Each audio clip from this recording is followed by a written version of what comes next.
Hey everyone, this is Ibezinga again. First of all, I'm sorry about the background noise. It seems like someone is working in his yard today. But today I'll be drinking a very fun tea, one I've not had in quite a while, which is the Spring Raw Liubao. And yeah, I don't know if the camera picks it up, but it's got a really faint green sheen to it.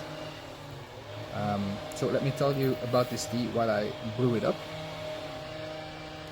So Liubao is a tea I usually don't really drink, but today is an exception because it will be a very hot day today in Belgium.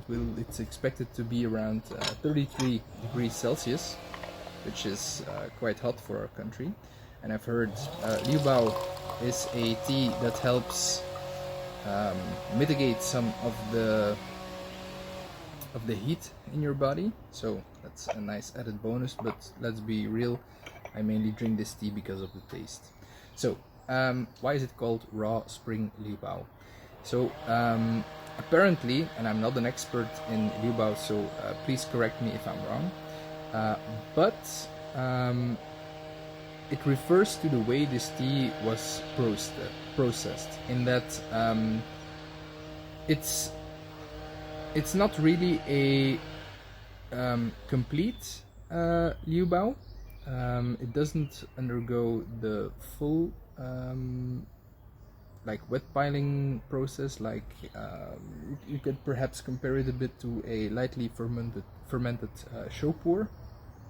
But in my experience, this tea is a very special one because it has some characteristics of several teas. For example, when I first opened the bag, a waft of pure chocolate just hit me. Like I was actually smelling a chocolate bar. It's amazing. I'm gonna check if that scent is still prevalent in the wet leaves. In the past, but it's been a year since I drank this tea. In the past, it has been. Oh yeah, it's still definitely there. But there's like a floral note as well, and there's still like a malty, walnutty note that I noticed in the past that is still there. So these leaves are actually beautiful. No broken leaves whatsoever. So perhaps you noticed, but I didn't use any filter. There's no debris whatsoever. Very clear liquor. Yep. All right. So yeah, the color is like a muted almond amber color, something like that. But yeah, there's the main attribute of this tea is the taste, in my opinion. The taste and the smell. It smells really great. But yeah, we'll go ahead with the taste and the mouthfeel of the tea.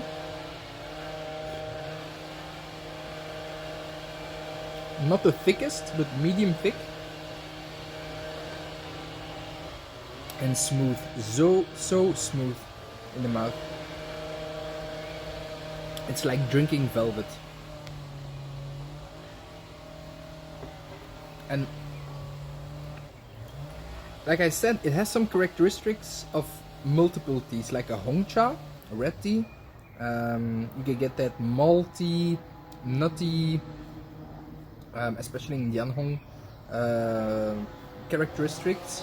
But then there's like a floral aftertaste, which is present, which does remind a bit of a raw pour. And as well, like when you, especially on a hot day like this, when you start to perspire a little bit, you get that cooling effect like you can get in a raw pour tea. But and what I find interesting in this tea as well is that when you infuse the leaves and you think the leaves are actually quite dark, you think this tea would turn out dark as well. I mean, like not dark as in show pour, but like dark as in a very strongly brewed a very strongly brewed oolong, like a yancha.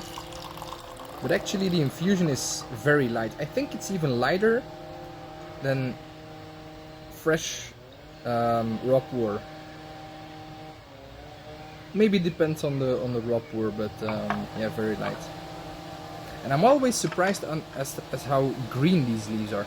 So this tea is from 2023, so I'd say just over 2 years old, and they're actually quite still green. Well, it's been a year since I've had this tea, and I remember them being even greener, but even so, I'm still surprised. And they're just, I mean, they're just beautiful. I should drink more of this tea. They're like curled up a bit, not fully opened yet.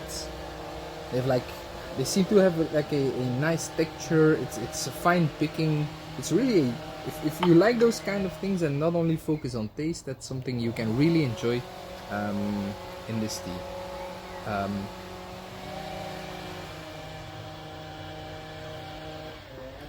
So I'll go ahead with the second infusion, and I can already feel my stomach warming up.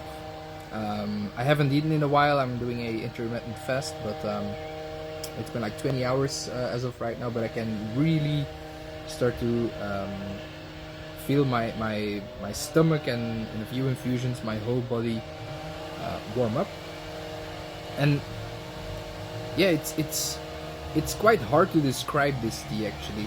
It's not like one of those dank, musty Liubaos you can buy on several sites. It's really a tea of its own accord. I can't really put it in any one category. I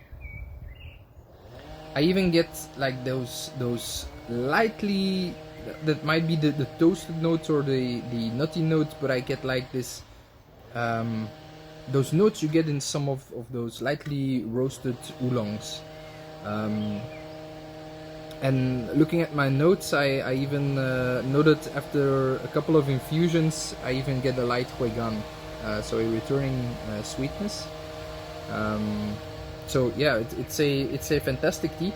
I've seen they sell these teas in like 250-gram baskets, and I'm actually considering picking up a whole basket in my next order, because it's such a nice tea. I mean, it doesn't have the uniqueness of a raw pour.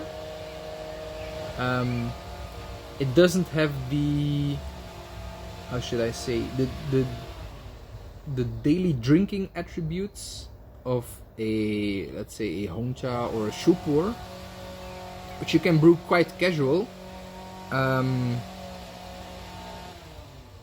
It's like, yeah, I don't know how to categorize it really, but it's such a great tea.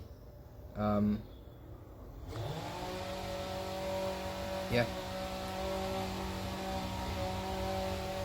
I still get those nutty flavors, those malty notes, some florality still lingering,